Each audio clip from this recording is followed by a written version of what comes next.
Мәйітханадағы бір күн.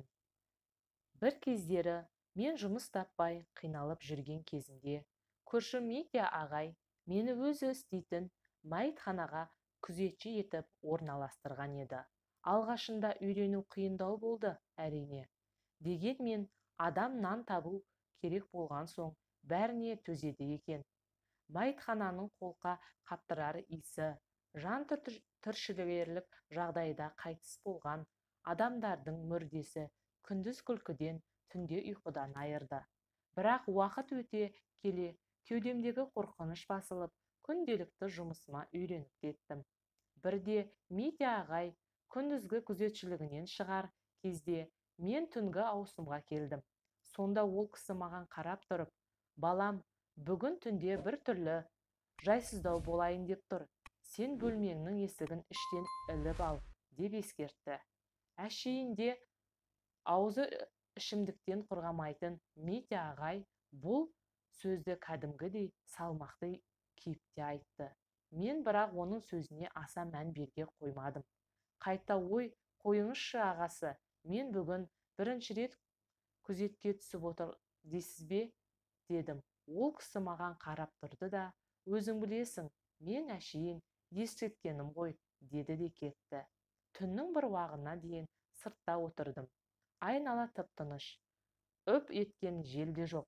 Әшейінде ағылып жататын көліктердің дыбысы да естілмейді. Сәлден кейін әдеттегідей мәйітхананы бір тексеріп келдім. Сөйтіп жатқанда көзім ілініп кетіпті. Бір уақытта есіктің сыртынан тырсылдаған дыбыс естілді. Орнымнан атып тұрып есікке жақындадым. Жақындасам біреу жүрген секілді, бірақ адамның демі естілмейді. Бір кезде тарсылдаған дыбыс күшейе түсті. Есіктің тұтқасы біреу жұлмалағандай болды. Мен сасқанымнан есіктің тұтқасын өзіме қарай тарттым. Есікті арғы жағынан жұлмалаған сайын бері жақтағы ілгіші селк-селк етеді. Есік пен босағаның арасындағы болмашы ғана тесіктен қарасам, қараңғыда біреудің көлеңкесі тұрған секілді. Зәрем зәр түбіне жетті. Бір кезде есікті біреу тырмалағандай болды. Есікті ашуға батылым жетпей, есіктің тұтқасына жабысып, қанша тұрғанымды білмеймін. Бір қарасам, терезеден жарық түсіп, таң атып келеді екен. Таң ата дәліздегі шу да басылды. Есікті тырмалауын да қойды. Мен болсам түнімен менің зәремді ұшырған жайт өңім бе, түсім бе екенін білмей әлі тұрмын. Есеңгіреп тұрғанымда сыртқы есіктің қоңырауы шылдырлап жатыр екен. Сол уақытта өз-өзіме келіп бірінші бөлменің есігін ілгішінен ашып жіберіп, бірден ұзын дәлізге көз тастадым. Айналаның бәрі жым-жырт. Дереу сыртқы есікті барып аштым.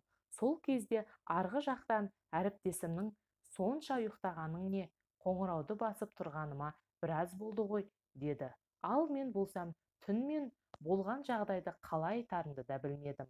Үйге кететін уақытым болса да, сол жерде айналшықтап, қайта-қайта темекі шегіп жүре беріппін. Түндегі түсім болса екен деп қоямын ішімнен. Сөйтіп тұрғанымда жаңадан келген практикант жігіт шығып, менімен бірге темекі шегіп тұрды да, бүгін бір қызық жағдай болды. 2 күн бұрын суға кетіп қайтыс болған адамның денесін кестім.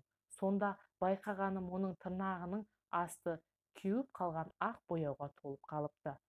Осыдан бірнеше күн бұрын қайтыс болған адамның тырнағындағы жара бүгін пайда болғандай қанап қанталанып кетіпті, деді.